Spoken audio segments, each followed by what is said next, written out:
In this tutorial, I'll show you how to automate number sequences within Notion.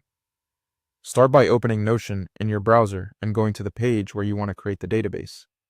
If you're already inside your workspace, that's perfect. Next, create a new database. To do that, click Add New, then choose Empty Database. This gives you a clean database to work with, which is helpful if you're learning this feature for the first time. Once the database opens, click New Page to create your first entry.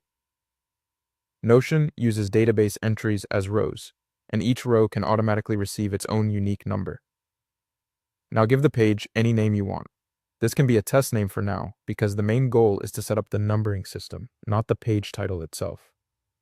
After you type the name, you should see the new entry appear in your database.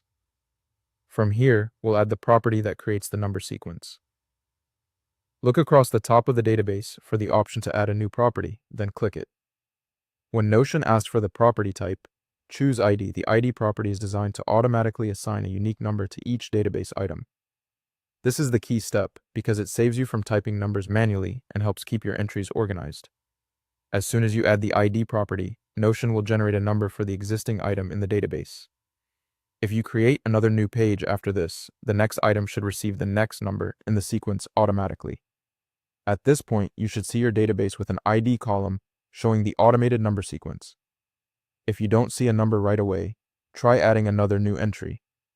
In some cases, the ID becomes more obvious once multiple items exist in the database. One important thing to remember is that the ID property is automatic. You generally won't edit it manually, and that's what makes it reliable for tracking records, tasks, invoices, or any list that needs a unique sequence. Also, if your Notion interface looks slightly different, that's normal.